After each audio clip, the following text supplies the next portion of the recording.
اور ہم نے بنی اسرائیل کو دریا سے پار کر دیا، پھر ان کے پیچھے پیچھے فرعون اپنے لشکر کے ساتھ ظلم اور زیادتی کے ارادے سے چلا، یہاں تک کہ جب ڈوبنے لگا تو کہنے لگا کہ میں ایمان لاتا ہوں کہ جس پر بنی اسرائیل ایمان لائے ہیں، اس کے سوا کوئی معبود نہیں اور میں مسلمانوں میں سے ہوں۔ وجاوزنا ببنی اسرائیل البحر، ہم نے بنی اسرائیل کو دریا پار کرا دیا۔ فاتبعہم فرعون، فرعون نے ان کا پیچھا کیا، وجنودہ، اور فرعون کے لشکروں نے بھی۔ جند کہتے ہیں لشکر کو، جنود اس کی جمع آتی ہے۔ اس سے پتہ چلتا ہے ایک لشکر نہیں تھا فرعون کے ساتھ، مختلف مصر کے قبائل، مختلف قوموں، سب کو لے کے بہت سارے لشکر بنا کے جا رہا تھا وہ۔ یعنی ہوتا ہے نا کہ سارے جیسے بھوکے کسی پر ٹوٹتے ہیں نا کھانے کی پلیٹ پر، تو ایسے ہی جتنے مصر میں کافر لوگ تھے وہ سب کو جب پتہ چلا بنی اسرائیل بھاگ گئے تو سارے ترنے والا سمجھ کے قوم پہ ٹوٹ پڑے تھے۔ ایسے بدبخت لوگ تھے وہ کہ یار ایک قوم کے تم نے ہزاروں بچے مار دیے اور اس قوم پہ تم کتنا ظلم کر رہے ہو، وہ نکل رہی ہے، اس کو بھاگنے دو، دوسرا راستہ اختیار کرنے دو اس کو، وہ تمہیں تو کچھ نہیں کہہ رہے۔ لیکن ترنے والا سمجھ کے سارے قوم کے پیچھے بھاگے۔ قرآن کہتا ہے سرکشی کرتے ہوئے اور حد سے تجاوز کرتے ہوئے، یعنی بنی اسرائیل کے تعاقب کا ان کے پاس کوئی، اس تعاقب کی کوئی دلیل نہیں تھی ان کے پاس اس کے صحیح ہونے کی، سوائے سرکشی اور بغاوت۔ حتی اذا ادرکہ الغرق، یہاں تک کہ جب غرق نے پکڑا، یعنی غرق، پانی کے غرق کرنے نے فرعون اور ان کی قوم کو جا لیا۔ دوسرے مقام پہ جس کی تفصیل ہے کہ اللہ نے دریا کو ایسے کر کے ملا دیا۔ قالا، تو فرعون نے کہا، عین مرتے ہوئے کیا کہا، آمنتو، میں ایمان لایا، انہو، کہ بے شک وہ،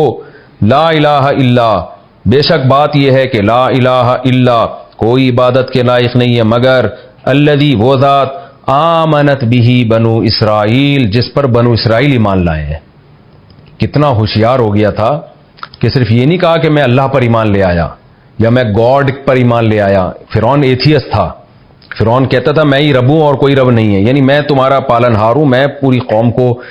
خوراک بھی دیتا ہوں اور پوری قوم کی حفاظت بھی کرتا ہوں، تو اگر کوئی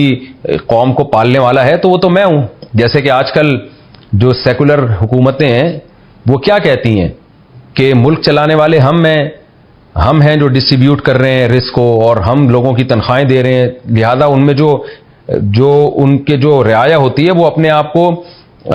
سن آف نیشن کہتے ہیں کہ ہم قوم کے بیٹے ہیں، تو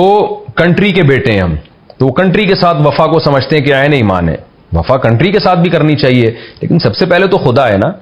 تو یہ تصور فرعون نے دیا تھا کہ بھئی میں قوم کا سربراہ ہوں تو میں ہی تمہارا باپ ہوں، میں ہی تمہارا خدا ہوں۔ لیکن آج ایسا ہوشیار ہو گیا کہ کیا کہتا ہے کہ میں گاڈ پر ایمان نہیں لے کر آیا، بلکہ اس خدا کا بالکل واضح اس کی تعیین کر کے کہہ رہا ہے کہ اس خدا پر ایمان لایا جس پر بنو اسرائیل جو میری غلام قوم ہے وہ ایمان لے کر آئے ہیں۔ وَأَنَا مِنَ الْمُسْلِمِينَ، اور میں بھی فرما بردار لوگوں میں سے ہوں۔ لیکن اب ایمان کا دروازہ بند ہو گیا تھا، موسیٰ علیہ السلام کی دعا قبول ہو گئی تھی کہ غرق ہونے سے پہلے ایمان نہیں لے کر آئے گا، اور ظاہر ہے غرق ہونے کے بعد ایمان قبول نہیں ہے۔ الآن، اللہ نے کہا اب، کیا اب،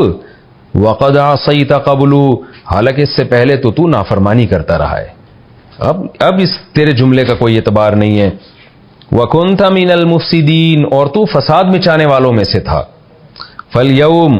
آج کے دن، نُنَجِّيكَ بِبَدَنِكَ، ہم تیرے جسم کو نجات دے دیں گے، اس پانی سے نکالیں گے، یعنی تجھے دگنا عذاب ہوگا، ایک آخرت کا تو ہوگا ہی لیکن ایک تو عبرت کا نشان بنے گا تیری لاش قیامت تک آنے والے لوگوں کے لیے۔ لِتَكُونَ لِمَنْ خَلْفَكَ آیا، تیری جسم کو ہم نکال لیں گے تاکہ تو بعد والوں کے لیے ایک نشانی بن جائے، ہر اس شخص کے لیے جو تیرے بعد آنے والا ہے، مرد ہو یا عورت ہو، نشانی بن جائے کہ زمین پر کیسا روب اور کیسا دبدبا تھا اس شخص کا، کتنی مہلت دی اللہ نے اس شخص کو، لیکن دیکھو اتنا بڑا بادشاہ کیسے موت کے جھٹکے سے وہ تباہ و برباد ہوا۔ وَإِنَّ كَثِيرًا مِّنَ النَّاسِ، اور بے شک بہت سارے لوگ، عَنْ آیَاتِنَا لَغَافِلُونَ، ہماری نشانیوں سے غافل ہیں۔ واقعی بہت سارے لوگ اللہ کی نشانیوں سے غافل ہیں، خاص طور پر آج جو ایجوکیشن کی فیلڈ سے تعلق رکھنے والے لوگ ہیں نا، جو اللہ کی نشانیاں سب سے زیادہ دیکھتے ہیں وہی سب سے زیادہ اللہ کی نشانیوں سے غافل ہیں۔